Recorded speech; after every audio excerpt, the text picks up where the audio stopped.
Magandang gabi po sa inyong lahat. Alexander Lexter Juice na babalik para sa inyong update ngayong gabi. Yes mga kaibigan, no, ang update. Meron kasi wala sana tayong i-update mga guys kasi syempre tahimik na tahimik ang mundo ni Mama Entrata.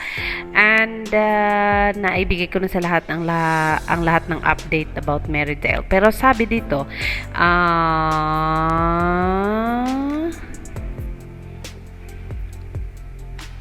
sabi ni My Dreamers kasi guys, parang ayaw kong i-share pero I think this is an eye-opener to all of us.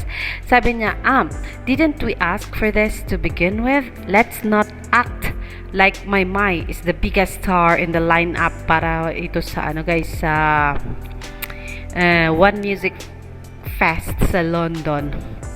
Ito po yung line up na talagang malalaking stars ang nandoon. And then there is one account na para bang ang sinabi niya kasi marami pala sila pero si Maymay ay gamit na gamit dyan sa promotion. Medyo tumas ang kilay ni My Dreamers. Ang sabi niya, di ba tayo rin naman ang humingi na sana maisama si Maymay sa lineup na yan kasi unang-una hindi siya kasali sa first 3 performers na nanodoon. Naging pang-apat po si Maymay kaya sana wag tayong medyo masyadong demanding at masyadong mareklamo kasi nga po ayun, it shows disrespect daw to the bigger artists at medyo conceited kayo dyan. Kaya ang sabi ni My Dreamers, we ask for this so we need to help with the promotions and sales. So kung ikaw ay nagreklamo pero hindi ka naman bumili ng ticket kasi hindi ka naman taga UK, wag masyadong ganun kasi you're dragging My's name down and then you become a toxic to the family kasi nga po una ha, sabihin ko to honesty. Sabi, marami nagreklamo, bakit parang kulang naman ang promotions ng Star Music at ng Star Pop kay Mama Entrata at sa kanta niyang Otodedma. O, diba? So, lumabas yung kanta. Hayun, lumabas ang kantang Otodedma at ngayon ay nasa 771,000 views pa ito at in 2 months time hindi pa natin naabot ang 1 million views na yan. So pangalawa, binigyan din si Maymay ng Wish Buzz FM guesting. Pangatlo, nasa ASAP na rin yung Otodedma ni Maymay. Pang-apat, kasali si Maymay sa All-Star Magic Games, diba? Kinanta rin niya doon ng Otodedma. Tapos pang-lima ay nandoon si Maymay sa Magandang Buhay. Pang-anim, yung lately lang na nangyari ay yung Otodedma or Otopansin na video ni Maymay na hanggang ngayon ay hindi ko pa makitaan ng maraming views. So, kung may pagkukulang si Star Pop, meron din po tayong pagkukulang as fans ni Maymay. So, if we want Maymay to get more blessings from the ABS-CBN family, ABS-CBN management, we need to show the management yung pagiging active natin at pagiging supportive kay Mama Entrata. Oo, may kumakalas pero wag naman nating hayaang pati tayo ay mawawala sa buhay ni Mama Entrata. We can, if we can. Kung may kagustuhan, maraming paraan. Pero pag nagdadahilan ka dahil hindi mo magawa, mali po yan. So, wag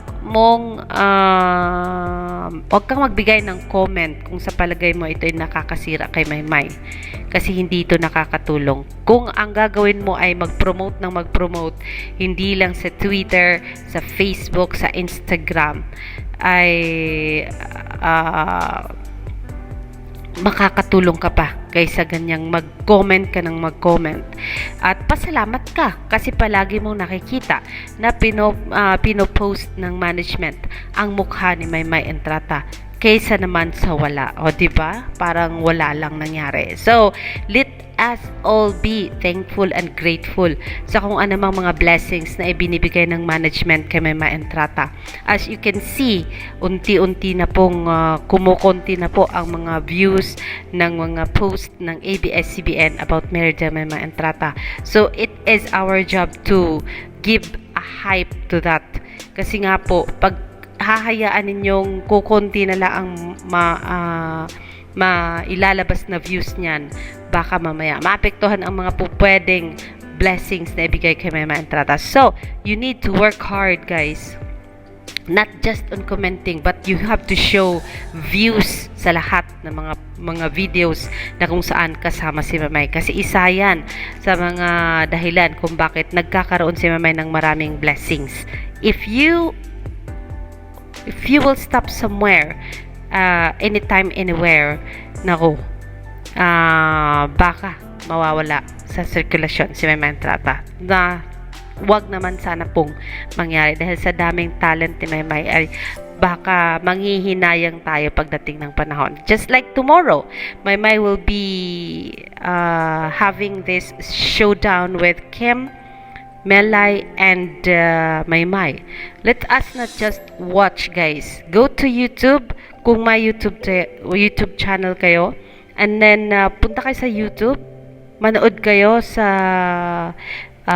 live ng Kapamilya Network, and then mag-comment sana kayo sa comment section para naman po makikita nilang ayan, active pa rin po kayo mga kaibigan. One good thing, my Fabulous Worlds post this. 2000s singer Victoria scores her first top 10 and number 1 song.